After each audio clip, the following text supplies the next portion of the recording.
Hi, I'm Anna McEwen, and this is the Epic Narrative. And now, my dad, Bob Switzer. All right. We are going to continue the story. Today, technically, we're in 2 Samuel chapter 6. But if you remember, David has just defeated the Philistines, the national army of the Philistines, not just a garrison of 1,000 or 2,000 people, not just raiding parties. Like this was a national defeat, and in essence, he has pushed the Philistines back into their part of the land. They no longer occupied the land that they had seized when they had defeated Saul. And if you remember, he did it through two different attack plans, which prophetically or teaches us that God doesn't always do things the same way more than once. And often, you know what, people, I think, it illustrates a lot of things.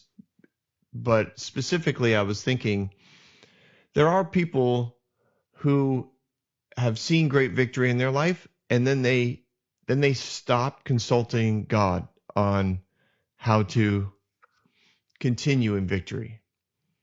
They defeat whatever it is they're after, has been after them.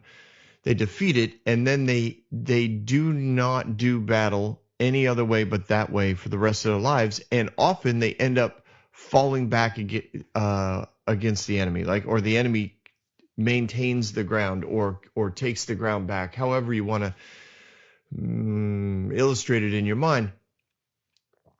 It's significant that David won this massive victory and then had the wisdom to continue to check in with God on what to do next.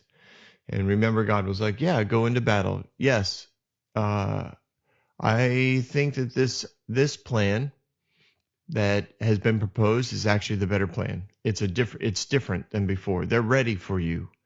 If you go at it the same way, they are prepared. They went home last time. They probably spent months preparing and regrouping and retooling and re-weaponing everybody so that they could do handle a full frontal assault. So I think it's best if you come in from the backside.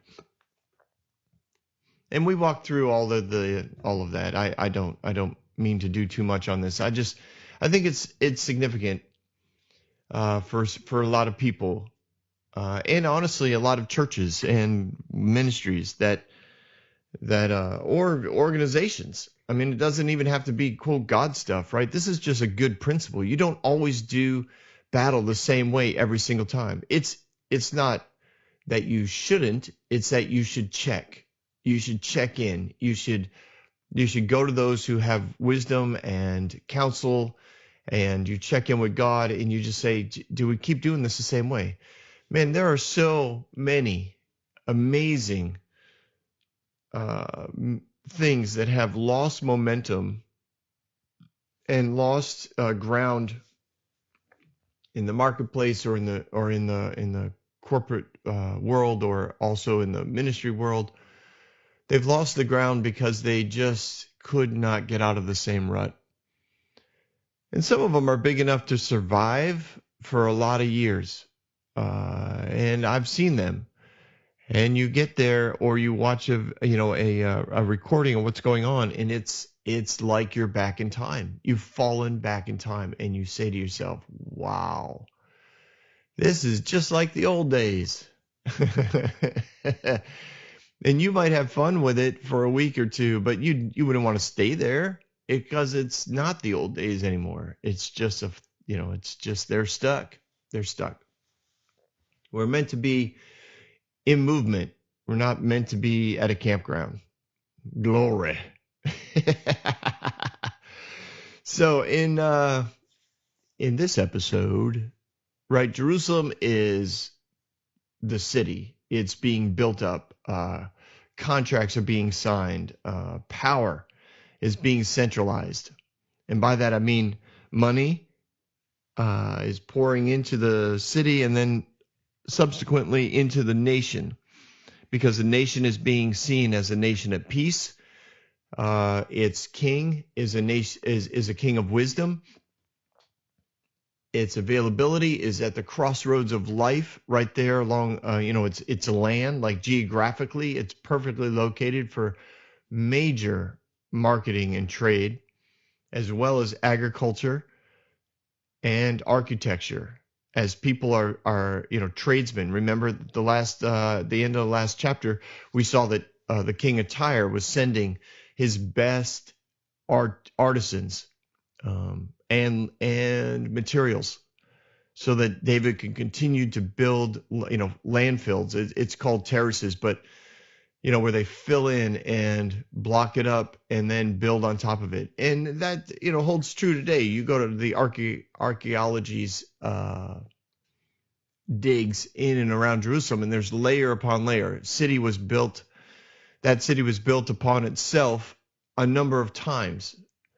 And they discover amazing things. Like you can't just go digging to put up a new building in and around Israel, let alone Jerusalem, because they know if you start digging, there's a good chance you're going to run into something that is ancient and needs to be preserved, or at least studied.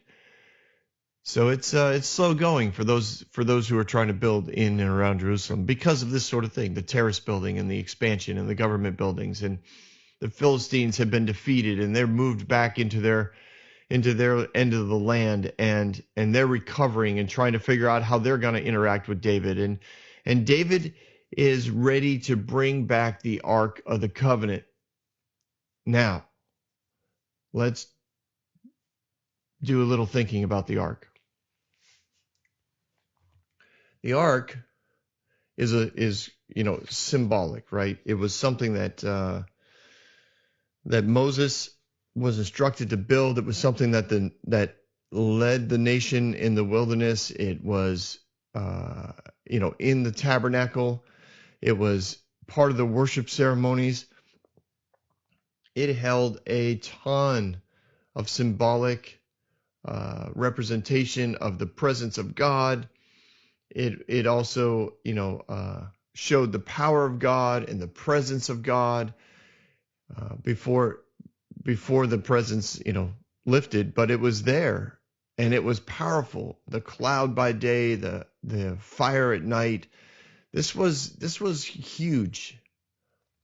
The Ark was huge, and David grew up in Bethlehem. Now there's another word for Bethlehem. It's called like I'm going to say it correctly, but it's Ephratah,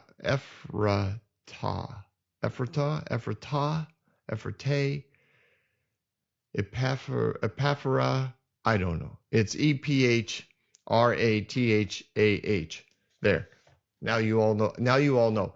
But that was the last name of the most prominent, wealthiest family in and around Bethlehem. So it's sometimes you'll see that name and you'll think it's a completely different place, but it's actually talking about Bethlehem. And I just want you guys to know that. So David grew up, of course, in and around Bethlehem. It's where he shepherded all the sheep. It's where people assumed he was the illegitimate child of Jesse, whose wife had cheated on him.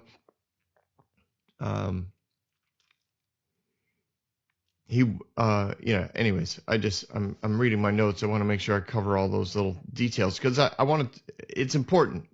It's important to know that when David in Psalm 132, David makes a promise that he will, quote, not sleep until he's found a resting place for the presence of God, for the Ark of the Covenant.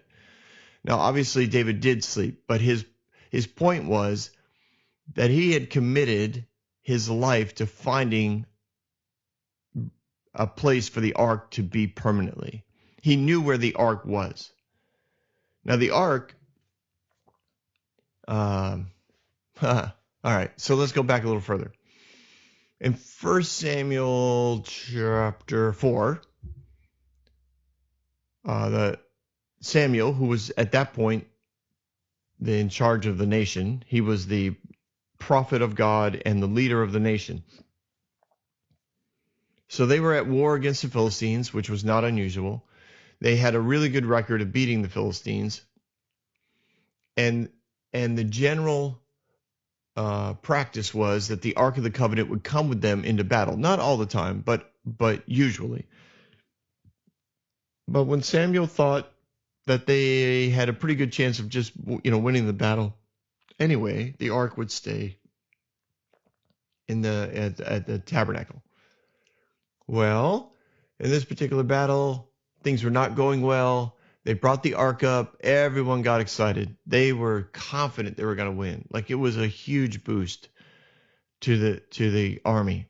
And the Philistines hear this roar, this celebration, this crazy, intense emotional shift going on in the Israeli camp, and they get word back that the Ark has been brought up from the tabernacle, and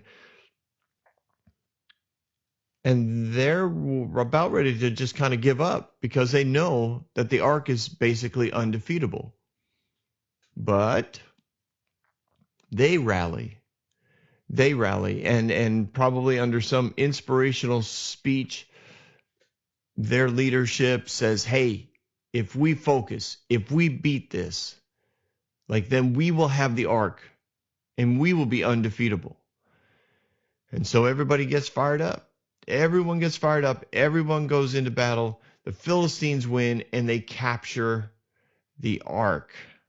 This is crazy. This is crazy. It is so defeating to the Israelites. Now remember, this is 70 years ago. 70 years the Ark was stolen by the Philistines. That's what David is looking to make amends for. That's what he's looking to redeem. 70 years stolen. Now, Philistines take it. They do what they do, right? What are they going to do? Well, they believe the reason why they were able to win was because they worshiped their own god, their own idol. His name was Dagon. Dagon was basically a merman. Remember that the Philistines they had two big things going for them. They had a huge fishing industry, and they understood how to the smelting. Is that the word?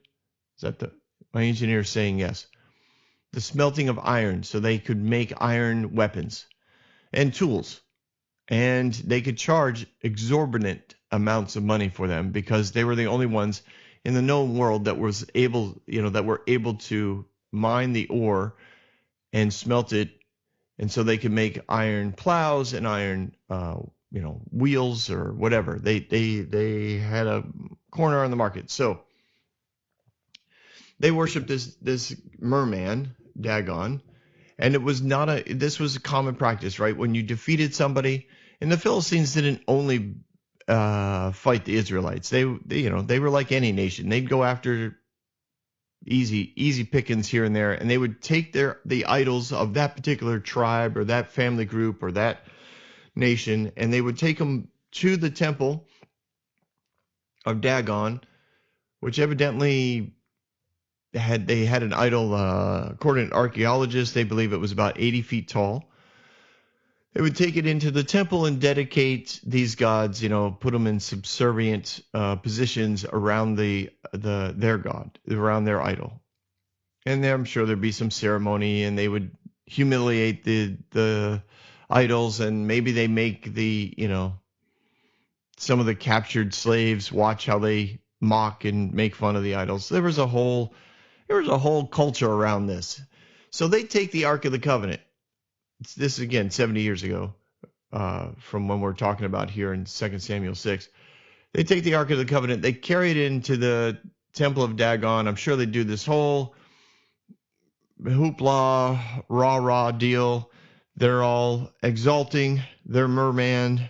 They're having a great time. And I don't mean to mock the fact that he's a merman. Just it's just what he is. I mean, it's if you study anthropology and you understand the patterns of mankind, there is a consistent search by tribes or throughout time to find something bigger than themselves that they can work with, I guess is is the best way to say it. They look for a God. And the progression of idol worship is often you start with something small. It's manageable. And then as good things happen and you give credit to this symbol, this idol, you might not even have it in a form yet. You might not know what it is. Or maybe it is, but you're not sure, or you can't ever get to it, like the sun or the moon or lightning, or rain. Like there's things that happen within the development of mankind, within the development of a new tribal unit. There's things that happen and they don't know what to do other than worship it at some level. And by worship I mean they give credit to the rain. They personify it. The rain came, the crops grew, we had a great harvest. We should be thankful to the rain. And then somebody will add, well, we should be thankful to the sun as well. And then somebody might add, well, there's bugs that help us out. Yeah, that's true. We should probably thank them as well. And then other, bad things happen. The lightning comes and starts a fire. Well, lightning's bad. Well, we should probably, maybe we made it angry because we were, we thanked the rain, but we didn't think, like, it's that kind of mindset just kind of rolls. And so over time, a tribe, a group of people will develop all of these various, we call them idols. But it probably starts with just the idea that they start out being thankful, and then at some level they try to honor what they think is out there. Now, I do know that there are many who say, well, they should worship the God who made the rain. They should worship yes, I know that. I'm just giving you the storyline so that it bothers me. And I used to do it. That's why it bothers me. I used to mock the Philistines for worshiping a merman. I had fun with it, right? And I could make an audience just laugh out loud at these ridiculous people for worshiping ridiculous idols. What were they thinking? References to the Little Mermaid, all that kind of stuff. And it's funny, and you can have fun with it, but there's a deeper reality to it, and that is everyone looks for something. And that's been true through time. Even if you're, quote, an atheist, atheists usually get there because they don't like the God that they think is portrayed in the Old Testament. And that's one of the reasons why I'm telling these epic stories, is because I don't think God was portrayed truthfully. Not that the scripture isn't true. Please don't freak out. I'm just saying, what if the opinions of the translators, the opinions of the writers of scripture infiltrated the manner in which they translated scripture and where the credit went, in their desire to never give credit to anyone but God for everything that happened, in a pure-hearted desire to show that God was all-powerful. They portrayed God doing things and allowing things that aren't things that God does or wants to have done. Anyway, I'm just throwing out that as a question. What if? And that's the way I approach this. What if And so I give you all that anthropology stuff just so that you know it's yes, we can make fun of them for, and we can have some fun with it, and it's true, but it's also true for every tribe, every nation, and it happens even today. And then the whole idea of sacrifices starts, right? If what we're doing, if just being thankful, if just quote what we would call praying, if just talking to or praying to this God isn't making him happy enough, maybe we need to sacrifice things to them. And then usually it starts with food of some sort, and then maybe then it moves on to animals. And this is, again, you can study this. I'm not making this stuff up, but it'll move on to animals, and it'll move from once a year to several times a year, and then there'll be entire ceremonies, and people add different, what I would call, programming to it, and foods to it, and drinks to it, and then they get costumes, and there's a whole progression that occurs, and then animal sacrifices start, and that like ups the ante even more, and now you're giving up things, and then there's people that are totally dedicated their lives, or they're forced to dedicate their lives to the God, to the idols, to the worship of them, to the memory of how we do things and why we do things, and they write things down, and that becomes their quote, scriptures, and they become priests, and then those priests become more and more adamant about things that need to be sacrificed. They sense things, they hear things, and do I think the demons are involved? Absolutely. Why? Because the enemy is all about deception. He doesn't care what you believe. He'll deceive you into anything. So yes, I think the enemy's involved in this. Demons are involved in this. They just keep people going down the path, and ultimately they land where, and again, this is bared out in history.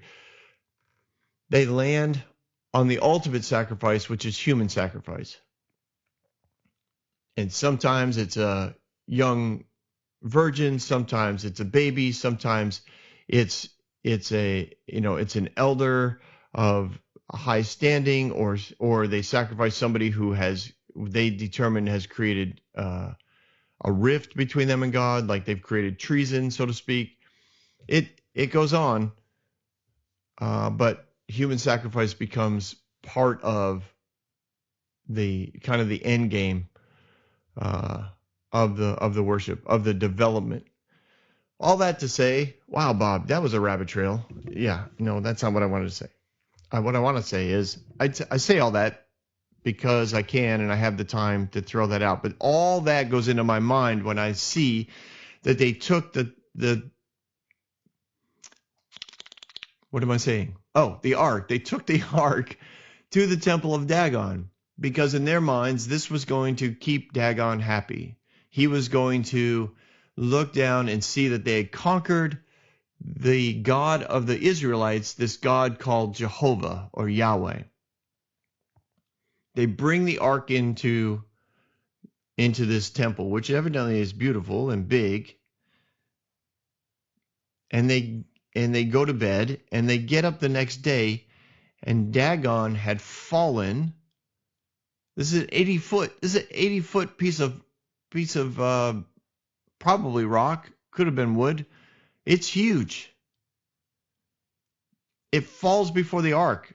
It basically lays down in front of it as though it's worshiping there, which is awesome. It's awesome symbolism. And they don't, like, the symbolism isn't lost on them. They're shocked. They're shocked that Dagon fell over. But to fall over in that position is bizarre. Now, who do I think did that? Did God do this? I don't know. I mean, there's stuff going on behind the scenes. There's spiritual battles going on. Do I think God, gets involved in this kind of detail? Sure, why not? He didn't. This is what I know. It didn't hurt anyone. He didn't cause any damage. I think he was just making sure they knew, you did not conquer me. You took the ark. That's not me. So they put the idol back up, which is no small feat. They set them all back up on a stone. Maybe they move the ark a little bit. I don't know.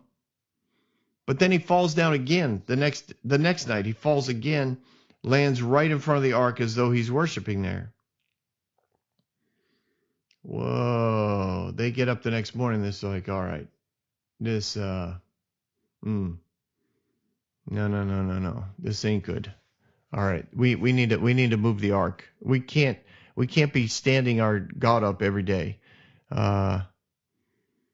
So they take wait, did they move it first? I probably should have had this passage open.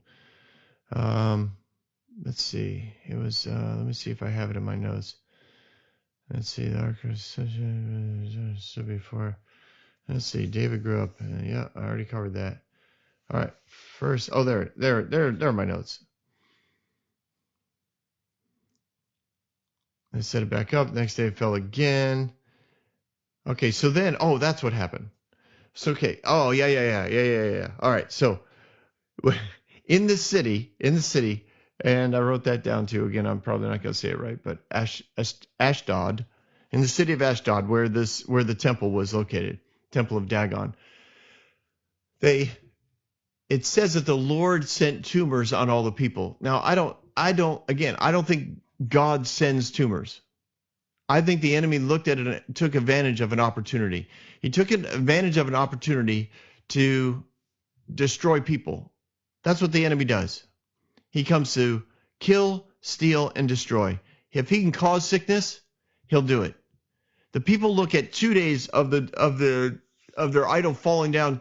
They know something's going on in the spiritual realm. They're nervous. And then everybody in the city breaks out in tumors.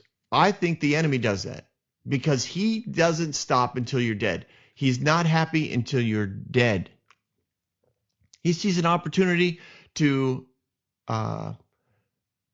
belittle God, to shift the blame to an innocent man, to an innocent God. Like he knows God is innocent, but he also knows that people are going to give him credit for it, which will make God look like a wrath-filled, angry God who got upset with them.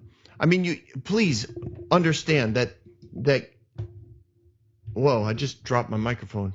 Sorry about that. If it made a big thump.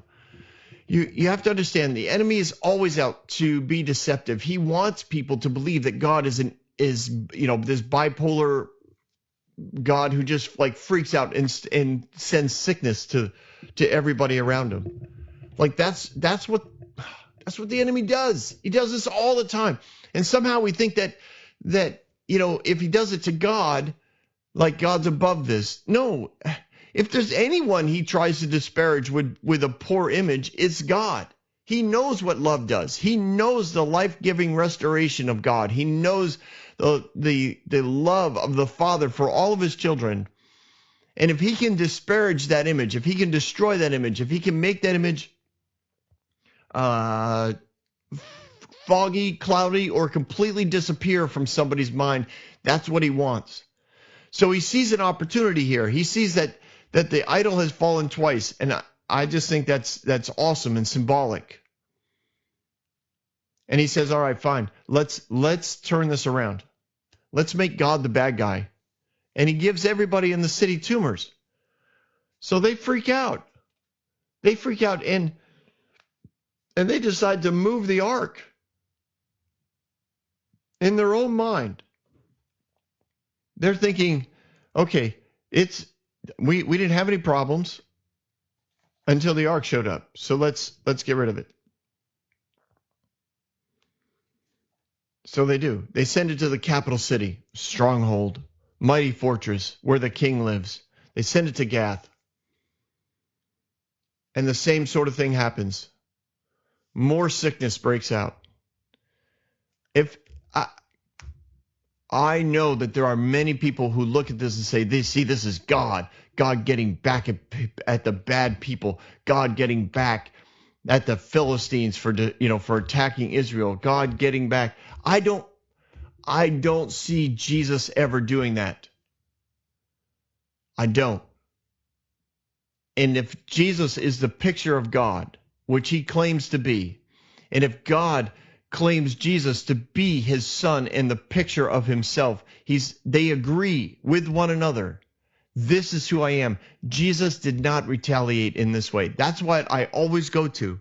You look at something in the Old Testament that you think looks disturbing, that you think looks wrath-filled, go back to Jesus. Start with him. Did Jesus do this? No. Now, please don't start with the temple thing. If you want, like I said, I'll do a special podcast on that. I understand why people like to use Jesus throwing over the tables in the temple as an excuse for an angry God, but that is no excuse for an angry God, and I can go into that some other time. I just, write me, ask me the question. I'll answer the question in detail, but trust me, Jesus didn't get angry. Jesus didn't show wrath. And it is really clear if you do like an hour worth of research, it's really clear that he wasn't angry. But, God forbid anybody do that kind of research because they like an angry God. Preachers like, be nice, Bob. Okay, religious spirits like an angry God because it gives them the ability to manipulate and twist scripture so that they can control people's behavior, whatever it is that they want people to do. So, yes, the ark moves to the city of Gath, and I think the enemy sends more destruction there because he wants God to look like the bad guy. So then they move it again. I think this is great, right? They sent the ark to the city of Ekron. And again, more sickness, more tumors. And finally, this is awesome. If you read it, and I should be, I'm really sorry I didn't open this up. I guess I didn't know where I was going to go with this, but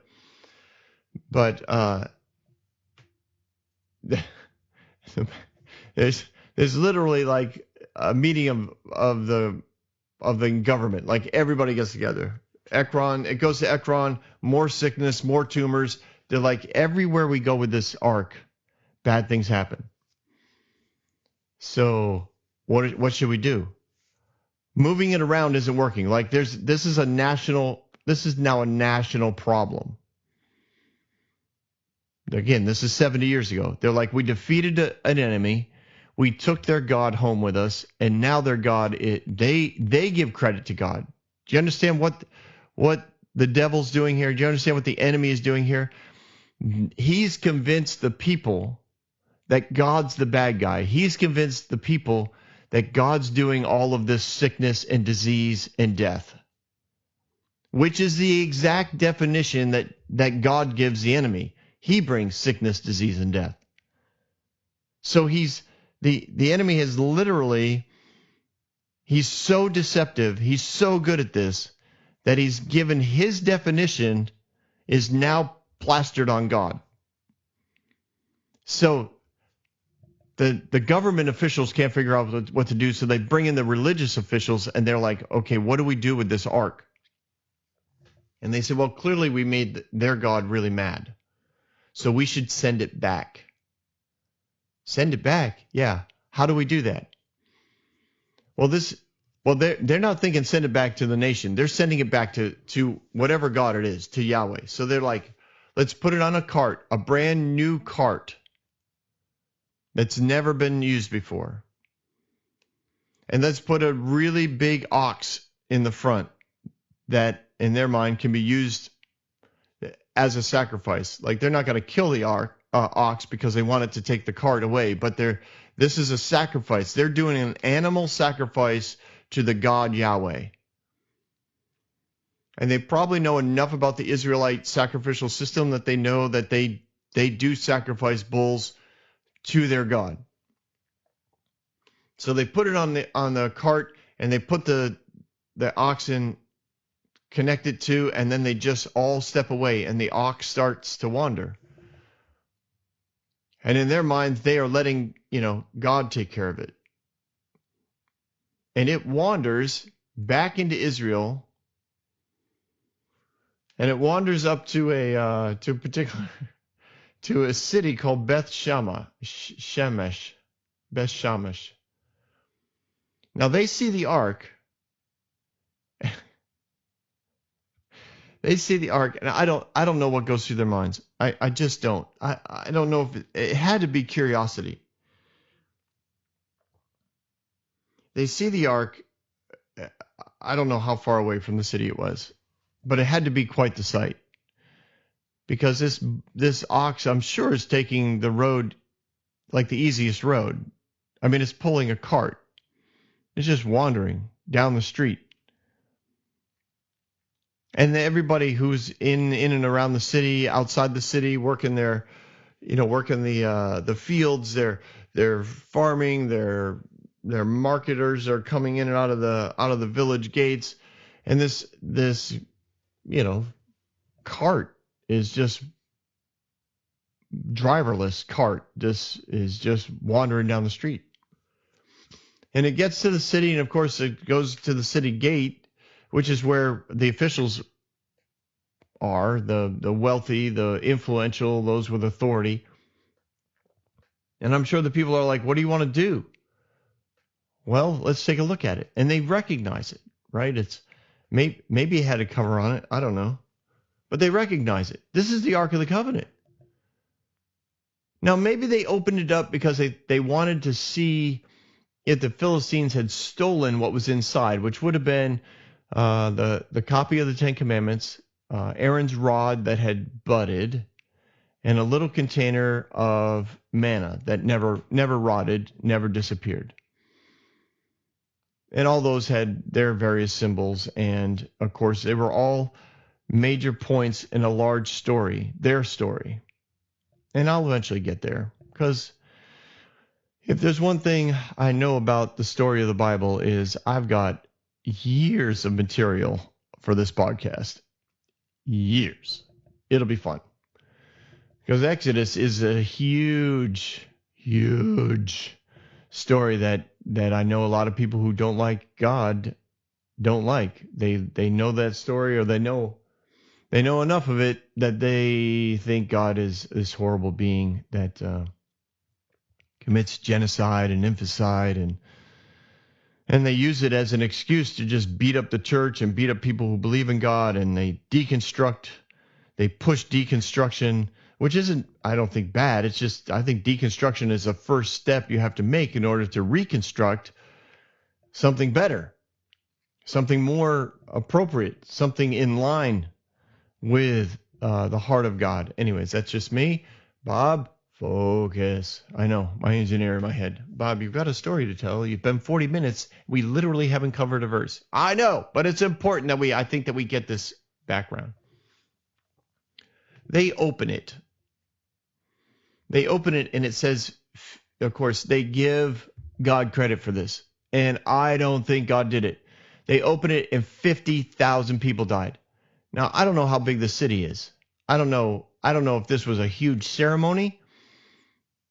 I don't know what went on. But when they opened it, they opened themselves up to a major attack from the enemy, because the enemy knew if they disobey, right? If you're going to break the law, break the rules, then you open yourself up to death. That's the law. And the enemy loves the law, because if you break it, you open up the opportunity for him to exact pain and sickness and death on you. So the enemy sweeps in and kills 50,000 people, and immediately they give credit to God. Why? Well, they're looking at the ark, and they open the ark. The ark came to them. As far as they're concerned, they think God showed up in the middle of their city and killed them all. This is a horrible picture of God. This is a horrible illustration of what they think God is like. But the enemy takes advantage of their circumstances to paint a picture of God that isn't true, so that he can take advantage of them. For the rest of their lives, they think God is on the verge of killing them all if they disobey. Do you have any idea of the strength of a religious mindset that now takes a hold of this area of this culture. It's breathtaking. If you look at it purely from a strategic level, the enemy was brilliant. He took full advantage of the nation under that theoretically follows God. I say theoretically because I know not everybody was in line with what they wanted, with what God wanted them to do. But generally speaking, this was a nation that was supposed to draw all people to a loving Father, to an amazing God who has nothing but passion for his children. And he, in the middle of it, he causes God to look like this wrath-filled murderer. Honestly, strategically, it was a brilliant move. But it was a horrible picture of God. So they freak out, they pack it back up, and they put it on a cart, and they send it into the forest. And there it's guarded by a guy. I forget the name of the forest. I got it right down. Karas Jeram.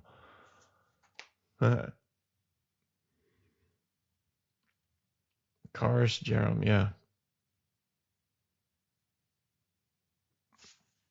And off they go. It literally wanders into the forest. And it lands on this guy's property. And Samuel commissions that guy. Remember, this is 70 years ago, so Samuel's alive. He commissions that guy to guard it. And it just sits on his cart somewhere near his house, hanging out in the woods, in the fields. Just sits there. The whole time that Saul is king, Saul could have went after the ark. This is kind of interesting to me. It's interesting because it wasn't that the ark was stolen by the Philistines and it was still in Philistines' care. The entire reign of Saul, 40 years, the ark was available for him to go get, and he didn't do it. I wonder, what if, right? I know, I ask myself this question a lot. What if Samuel didn't have such a personal offense that he had been replaced? What if Samuel had a good relationship with Saul? Like this is huge to me. The trajectory, the arc of this story. The arc. The story arc, not the actual arc, but the story narrative. The narrative would have taken a completely different direction if Saul and Samuel had remained in connection. Just connection. They don't even have to be friends. If they just had a conversation on a regular basis, if Samuel would just come and offer insight and wisdom from heaven to Saul, what would have the differences this could have made? And I think one of the differences that could have happened is that Samuel goes to Saul in an amazing interaction, and he says, "Saul, can we bring the ark back to the temple?" I mean, it's right there. It's in their country. It's sitting on a cart in the woods or a field or whatever off on this guy's property, like somebody they know. This is a known entity. And Saul never went to get it. And Samuel never asked him to go get it. Why? Why? Oh, have some fun with that. Because I think it's significant. It's significant that it never happened. So back to David. David grows up in Bethlehem, which is probably about, it's 10 miles from Jerusalem. And I think it's like 5 or 6 miles from where the ark is being kept, from the woods, in the woods. The ark is in the woods. David would have grown up with stories of people that have seen the ark, shepherds that have walked by it, tradesmen and merchants that knew where it was. He would have grown up and heard stories from these people of the Exodus, of the victories that occurred when the ark was present with the army.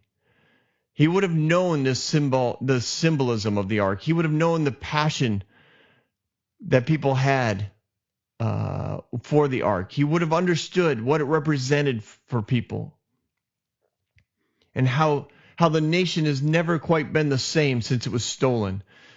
And I'm guessing Samuel got credit for that, which is part of the reason why I think Samuel had such an issue. People remembered Samuel as somebody who raised two terrible children and who lost the ark.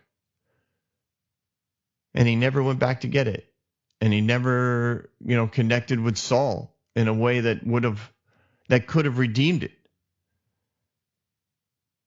Oh, I just think how different the nation would have been.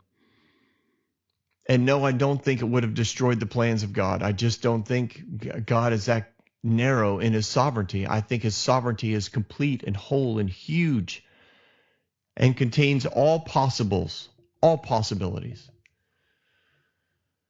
Oh, so David grows up with all of this. He sees all of this. And that's why I think in what was it, Psalm 134? Did I bring that up already? 132. I did bring it up. He in his interactions with God, in his worship time, in his meditations, in his mystical, amazing, spirit-led opportunities to interact with heaven, he knows that Jerusalem is a city that God spoke about.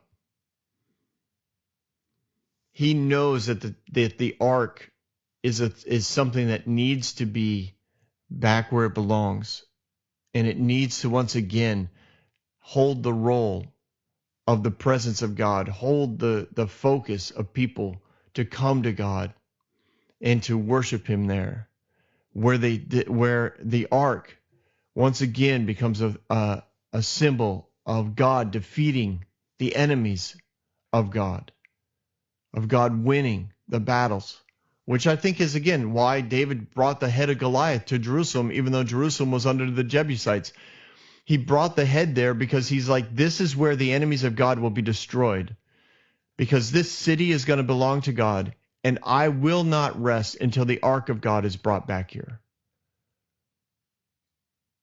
David knew it was the right time to go after this. He just knew it. The city was doing great. The nation was being expanded, and wealth was pouring in. He knew that it was the right time. He knew the city was at peace. The enemies of God had all been subdued, and at some level were under contract, under peace agreement, or in covenant with the nation of Israel. He knew that this city that was going to be the city of God. Okay, now granted, the one mountain is often called the city of David because that's the fortress and the government buildings. But the other mountain, the other hilltop was the city of God. That was what a lot of us would consider Jerusalem. That's the place. Technically, it's two hills. Technically, Jerusalem covers the whole thing. So does, if we call it Zion, it's the whole city. But he's like, this is where it's going to happen. We are going to bring the ark back here. David went all the way back to Deuteronomy chapter 12, verse 5, where God said to Moses, I've got a city set aside. David knows that this is the city. David knows, I have secured a place. I've secured the city. I have a place to bring the ark, and I'm going to go get it. And that's where. And now we'll begin the chapter. I know. No. I'm not. No. We'll do another episode. We will start this chapter on the next episode of the Epic Narrative Podcast. Hey, thanks for hanging out. I hope you learned something today about the ark. I think it's a great story. It's a great story, or a great part of the story. It's a layer of David's interaction with heaven that I think is important for us to know. This, in all of David's time in the wilderness, all the time that he spent in with the Philistines, in the caves, in the forest, I think he had an internal connection to what the ark was going through. He was like, when I have a place, I cannot sleep until the ark is in a resting place, because I know what it's like. I know what it's like to be out in the wilderness. I know what it's like not to have a home. And I think he personified what the ark was going through. And when it all, like even his 7.5 years at Hebron, he knew, I'm not king over the nation yet. It's not time. He could have went and got the ark. He could have brought it to him. It wasn't a selfish thing. This was a God thing. He wasn't going to bring the ark back until he could bring it back for the nation. This was not, look at what David did. This is, let's put God back where he needs to be. Let's show the nations who we worship. This was a long, heartfelt passion of David's that started back when he was a shepherd in Bethlehem. And the Lord said, I've got a city set aside for myself. I've got a way to run the government in such that will draw nations to me. And David, you can do this. If you choose to, you can do this. If we stay connected, you can do this. He constantly spoke to David's identity, to his purpose, to the direction that if David continued to make the right choices, it will happen. It's a precious thing. When David says, I'm going to go get the ark, this came from a deep place. I have a feeling he cried when he said it. To say it out loud, to make that kind of commitment before his cabinet, before his military leaders. I think it shook him when he said those words. And that's where we're going to start next time on The Epic Narrative. Have a great day, everyone.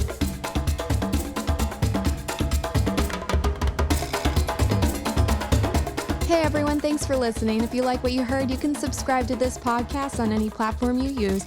You can also reach out to Bob for questions or booking at thebobswitzer.com or email him at thebobswitzer@gmail.com. See you next week, guys.